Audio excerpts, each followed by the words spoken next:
Bismillah, alhamdulillah, wa salatu wa salam ala Rasulullah wa ala alihi wa sahbihi ajma'in. Ashhadu an la ilaha illallah wa la sharika lah. Wa ashhadu anna Muhammadan abduhu wa rasuluhu ma ba'd. Assalamu alaikum. You still awake, huh? Okay. We didn't bore you to death yet, but we'll work on it, inshallah. My name is Yusuf. Can you say Yusuf? Let me say Yusuf. Yeah, very good.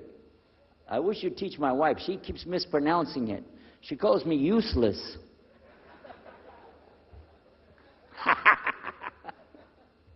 Alhamdulillah. Now, how many of you were in the program today? I was teaching us, trying to teach about how to call the people to Islam called da'wah. How many were there? Okay? All right. I just used an example what I was telling you about. Remember I was telling you when you introduce yourself to somebody, you got to get friendly with them. So I just used an example right there. Because this will disarm the people. This disarm them and make them relax a little bit. Because they're coming to you with things like, how come you Muslims has to kill all the people? What kind of question is that? How come you have to beat your wives? Why does your book tell you that you're the only ones going to go to paradise? So these kind of questions, when they come to you, what are you going to do? So the first thing, as we said in the program, and I hope, by the way, if you didn't join us today, join us tomorrow. Are we continuing tomorrow on the Dawah thing or no? Oh, okay. But when we're doing it, you look through the schedule. I'm not going to get into that, but just look through the schedule and join us for this whenever we're talking about the Dawah. Because part of giving Dawah is you. And if the people aren't buying it, they're not going to listen to what you got to say. So you got to soften them up a little bit. Got me? Okay, where are we? The subject tonight is the subject of priests and preachers entering Islam.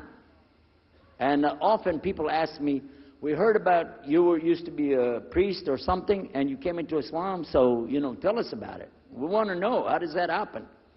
And it's not just Muslims who want to know. Non-Muslims would like to know the story too, because they feel like, you mean you didn't understand? I mean, you were a priest, you didn't understand about Jesus? Come on, man. So, it's a topic that I talk about a lot. The first thing I have to do is clarify a couple of points. I was not a priest. In the English, we use the word priest to mean somebody who is in the Catholic Church.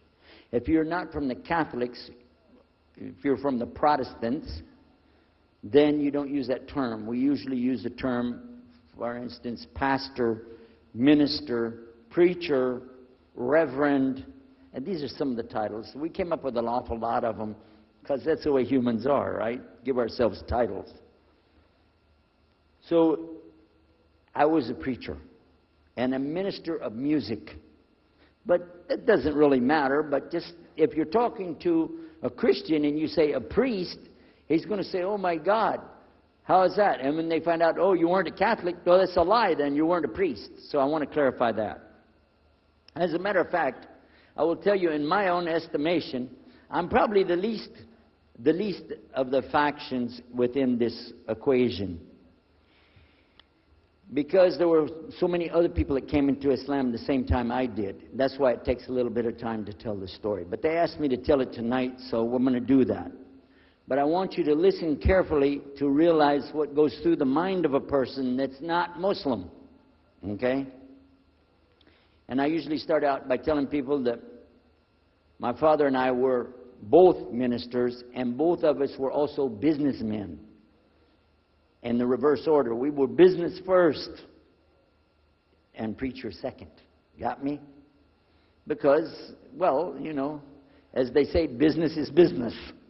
And that's exactly how it worked. We operated mostly in Texas. We had a place in San Antonio, Houston, and also in the Dallas area. And we were very concerned about Christian conditions. So my father started something called Concerned Christian Centers. And basically, if you look at it from a material point of view, it was a place to sell stuff. But what we would do is take consignment things in. People could bring things into us, and then we would sell it and keep part of the money. And keep a lot of the money. But anyway, they would bring in what they make with their hands, arts and crafts. And a lot of old women, they like to sit around and make things, then they give it to us, And this helps the church, which is called the church, and then it helps them as well. So it became like business and religion tied together, and that's very common in our country.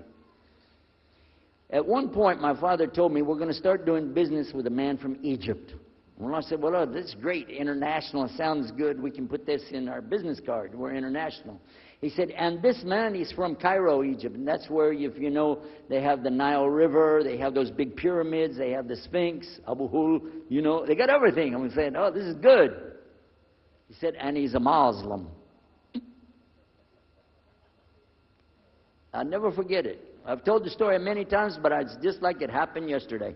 I'm standing in between the kitchen, or in the dining room and the living room area. You know, like this when we're talking, and I just stopped like this. I said, what? A Muslim? No way. No way do I want anything to do with that. Dad, come on, you should know better than anybody. Because we were linked in with other preachers. My father supported people like Pat Robertson. Huh?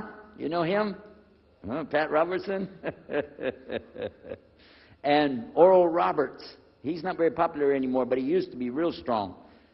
And his ministry up in Tucson, Tulsa, Oklahoma. In addition to that, people like Benny Hinn. I don't know if you heard of Benny Hinn. He's coming over this way, so look out. And there's many of them. John Hagee, and the list goes on. Jerry Falwell, Jimmy Swaggart, some of the names, maybe you heard those before. We know these people. We know all about them. All about them. Okay? So at one point, here I am standing there talking to my father about a Muslim. These are the enemies of God. This is what we've been taught. These same people, I just mentioned their names, in their preaching on the television and so on, this is what they teach. Muslims are no good. Now it just became Muslims are terrorists. But back then, you know, we didn't reach that level yet. We were still just kidnappers, hijackers, you know. They said that Muslims don't believe in God, that they're worshiping a black box in the desert, and they kiss the ground 5 times a day. Now that's what we know, man. So here's this Muslim going to do business with us. I told my dad, no way, I'm not going to do it. And he insisted. He said, I want you to meet this man. He's very nice. And I said, I don't want to meet him. I never am like this, by the way. But on this case, I said, no, that's one thing I'm going to stand firm against. We're not going to do it. He said, I want you just to meet him. I said, all right, I'll do it for you, but I'm going to do it my way. I'm going to go to church. And it's going to be on Sunday. When I come out of the church, I'm going to have my Bible under my arm. I'm going to have the salib. I used to carry a big cross. I'm going to have my cross with me. And I'm going to have my hat that says, Jesus is Lord. And I'm going to have my wife, born-again Christian, with me. And we are going to get this demon, devil, infidel, Muslim, and we're going to show him Jesus. Okay? Now, this is a true story, by the way. So I got up that morning on Sunday, and I was thinking, man, you know. We went to church. Strangely enough, the preacher was preaching out of the Old Testament about salvation coming at the time of David, which really puzzled me because according to Christianity, it's coming through Jesus. And it really, that opened the door for me, but that comes up later in the story. Why was he saying there's salvation before Jesus? That's interesting. Now, when I get there to my father's store, I'm looking around, you know. I'm looking for somebody wearing, you know, a long white robe and some kind of black, you know, thing over that with a long beard. And I guess I was looking for me, wasn't I? Anyhow, when I get in there, I don't see this guy.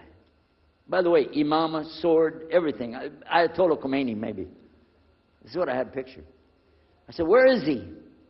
I'm ready. My father said, he's over here. I said, where? I said, here. This is a normal guy. He was normal.